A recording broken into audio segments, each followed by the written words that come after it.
From expensive cars, high-end gaming PCs, your annual groceries, high-end watches, luxury holidays, and even Bitcoin, this giveaway industry has exploded in popularity in Australia in the past few years. In fact, these companies are so successful, the founder of the company that started it all was recently listed as Australia's newest billionaire. But in a country where for-profit raffles are illegal to run, is any of this really legal? Absolutely fucking not. Today, we go behind the scenes of what is likely the most lucrative but shady industry in Australia. To talk about the industry, we need to first rewind the clock and look at the person who pioneered the entire industry. From how these businesses should be set up, the talking points, and even the marketing strategy, now billionaire Adrian Portelli from Melbourne owns LMCT Plus, an alleged rewards club. A car enthusiast, Adrian has turned his business LMCT Plus into a billion-dollar juggernaut, generating over $60 million a year in revenue with virtually no employees. He has made national news for appearing on a reality show, bidding millions for a house, and then more infamously for hosting a rare McLaren into his brand new $40 million penthouse in Melbourne. These stunts were enough to catch the attention of one of the most powerful politicians in Australia. But where did this all begin? Adrian's past business dealings appear to have very little or almost no current presence online. He, however, claims he ran multitudes of tech startups, including a limousine hire business in the USA. This can be confirmed by the Australian Financial Review. His claims of coming from a struggling family or making his first millions in his mid-20s by selling tech startups are mostly unverified. However, we do know he returned to Australia sometime later from the USA and started up a business called LMCT Plus in 2018, which initially seemed to be a tech platform related to trading cars. There currently is very limited information on what it initially did, but what is clear is that Adrian was looking into ways to market the platform to more people. This is where the story picks up, and an entirely new industry seemingly appeared out of thin air. Giving away prizes as a marketing strategy in return for accessing products is legal in Australia, called a trade promotion. Let's take the example of Pepsi. You can put up a car as a grand prize, where you get an entry by buying cans of Pepsi. The underlying product here though is Pepsi. Going back to the case of Adrian, he figured at some point that it didn't matter if the underlying business made any money. It didn't even matter if there was a functioning business. All you needed was a front. This could essentially guarantee that he could dodge the rules and run a for-profit raffle, which are in fact illegal in Australia. The front business didn't need to do anything. People would still buy tickets for a chance to win the grand prize, granted it was enticing enough. He had suddenly stumbled across a loophole that enabled him to run a legal, for-profit lottery. But it never is that straightforward. In a world where people are so connected and are more aware of scams and snake oil salesmen, mitigating these fears would enable this new type of business to not only survive, but thrive. And Adrian Portelli and LMCT Plus quickly figured this out too, which now gets copied by every other competitor, almost word for word. So, what is the formula? First, as we have seen in the case of LMCT Plus, is to set up an underlying business. And the easiest one to create turned out to be a rewards club that allegedly would give you discounts to other real businesses. The underlying business doesn't really need to create any value in terms of selling a good or service. No revenue would be generated by it. What brings in the money is the sale of tickets to win the grand prize. And hilariously enough, the tickets are sold under the guise of a short-term membership to the underlying rewards business. And for each membership, you get an entry to the competition to win the grand prize. You can also tier the memberships so you can sell more tickets. Usually, this is done by giving the purchaser of the membership a longer duration within this rewards club. Some businesses, especially new ones, have been rather creative with the front business they have created. Some sell you merchandise with tickets, giving you discounts to said merchandise in a very funny loop. Others enable you to download desktop wallpapers. During the course of the investigation for this video, a vast majority of these businesses never really promote what their underlying business is. And when you do find out what they are, there is never a clear way to know how you even access said discounts or downloads. In some cases, I wasn't even able to make out exactly what some of the newer versions of these lotteries were actually saying was their front business, due to what looked like ChatGPT generated filler done as a tick box exercise. Where rewards clubs were set up, many simply appear to use existing APIs to offer minimal discounts. One of the popular ones, now defunct crypto competitions, and I kid you not, even offered members a chance to fly to space. The fact that none of these businesses ever promote the front business should almost immediately disqualify them as a legitimate trade promotion. But it looks like the absurdity of the whole idea has fooled not just the general public, but regulators too.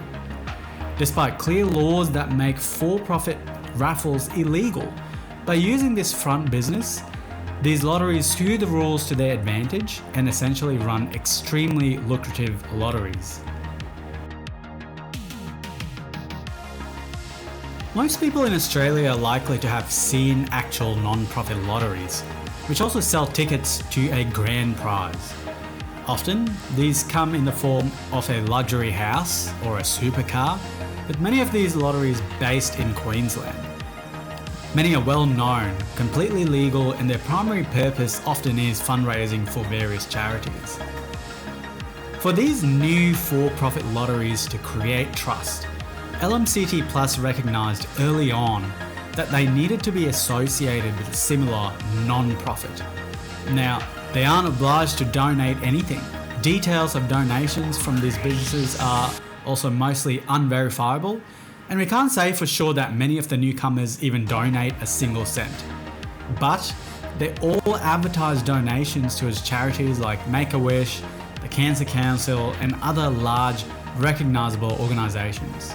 On top of alleviating any concerns people might have purchasing suspicious tickets to these businesses, associating yourself with charities serve a much more sinister function: to blur the line between the more popular real charity raffles and these new for-profit lotteries.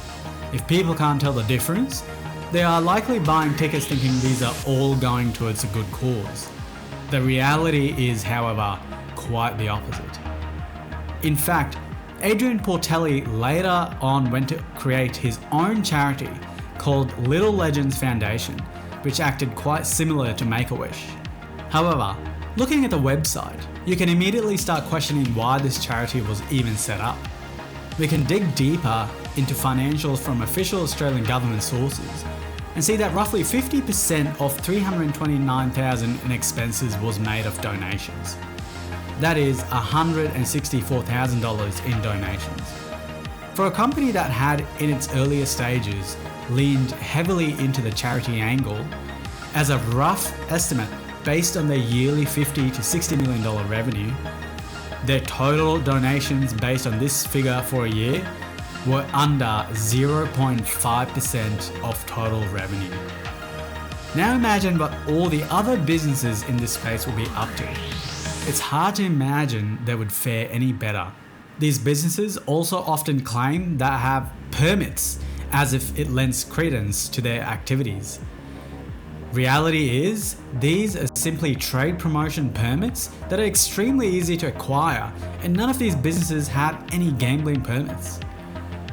There really is no way to tell if any of these prizes are legitimately given away, or if the entire process is rigged in favour of friends and family of the business. On top of the charity angle, every single business in this lottery industry also appears to be following in the footsteps of LMCT Plus who discovered a great way to mitigate concerns and market their business. This was by using a frontman in rather straightforward ads and giving the impression of authenticity. By using the charity angle side by side with an authentic frontman, LMCT Plus almost made it sound like they were truly giving away prizes. The lottery angle was almost hidden away, and the company gained a facade of being charitable towards their own customers. Often, we see Adrian Portelli using the term legends in his video, which comedically gets copied by competitors almost word for word. Alright, legends. This, on top of going on popular Australian reality shows to purchase property from the shows to give away, appears to have paid off really well, especially when leaning into the whole authenticity factor. Even the copy and script used in ads look like they were created by the same person across the entire industry. Adding a front man for each of these businesses, with some going as far as hiring actors and leading into thirst traps to get people to partake in their lotteries. The results have been substantial, with hordes of fans on social media defending any criticism of Adrian Portelli with an almost religious figure type devotion. I do wonder if people who do this think their chances of winning grand prizes improve. Reality is often disappointing. To make such a business successful, despite operating within legal loopholes, you need to still ward off competition from non-profit raffles and, more importantly, the larger lotteries like Powerball or Tats Lotto. Your chances of winning Powerball in Australia are almost non-existent. The first mover in this space being LMCT Plus once again came up with a great marketing strategy. Tell everyone that each competition they run is limited to just a certain number of entrants. Commonly, they would cite 500 or even 1,000 entrants only. 1 in 500 or 1,000 odds at first glance sounds great compared to Powerball, right? Well, the reality is, all of these entrants can actually buy an unlimited number of tickets. The 1,000 entrants could buy 100 entries each, meaning the odds are suddenly 1 in 100,000, significantly less than what many entrants might originally think. However, marketing for all these businesses always appears to mislead customers with the entrant caps.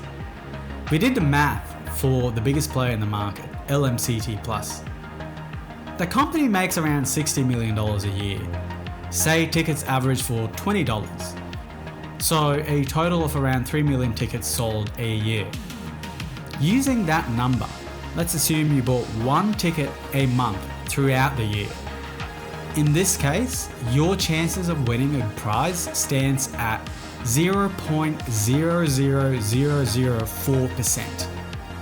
And the craziest part is, due to the unlimited number of entries one could buy, companies have now switched to a subscription model, giving away accumulating entries the longer you are subscribed. This means, for someone wanting to do a once-off purchase of usually one entry, they're already at a major disadvantage compared to people who have been subscribers for many more months. In fact, you might need to buy packages that sell for over $500 to even have a chance by catching up with a volume of entries. So despite entrant numbers companies fix on a whim to try and entice more ticket purchases, they intentionally mislead people into believing they have great odds at winning. And with no regulators or laws covering what is essentially a lottery set within the wild west of the Australian legal system, these businesses are more than happy to keep misleading the general public.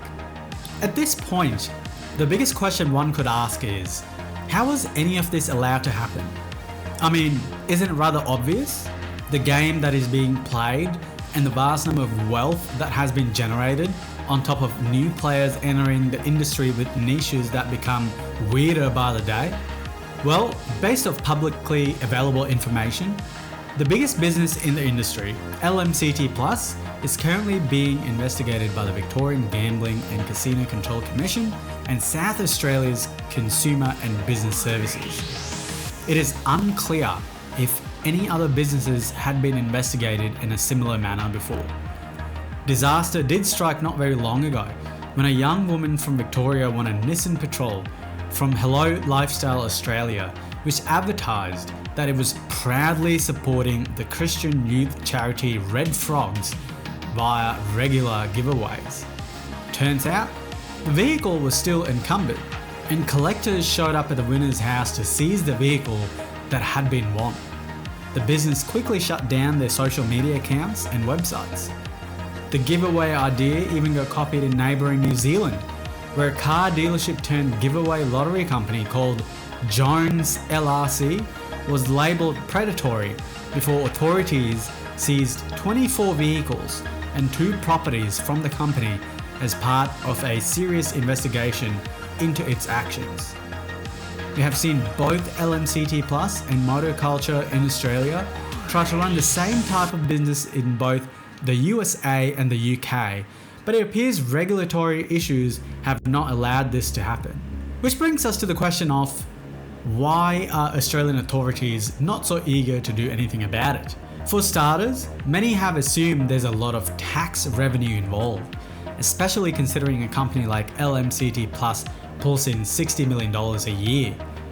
However, it is important to consider that the Australian government in recent years have cracked down on major gambling businesses for failures in multiple areas of the law, with Crown casinos even losing their license to run a casino in Western Australia.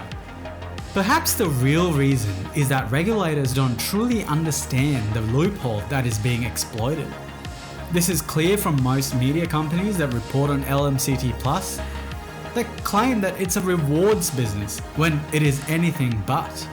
On the other hand, Adrian Portelli has previously mentioned that he has a great relationship with the Victorian Gambling Authority, who weirdly enough are investigating him. This certainly raises questions. But going back to authorities not understanding the business very well, Adrian has, in the past, been rather coy about LMCT Plus being his biggest source of income. On social media, he would often get very angry at the suggestion. It is likely that he was trying to downplay how much profits were being generated to avoid scrutiny by gambling regulators. Another hint towards potential impending regulation is the fact that LMCT Plus is on the market for a whopping $500 million. Perhaps exit liquidity before the entire industry is either stopped or heavily regulated. For now, the industry continues as is, with very little to no oversight from the government, while continually perpetuating extremely misleading statements to make exorbitant profits. Only time will tell if these businesses are here to stay or would turn out to be relics of the dark gambling industry in Australia.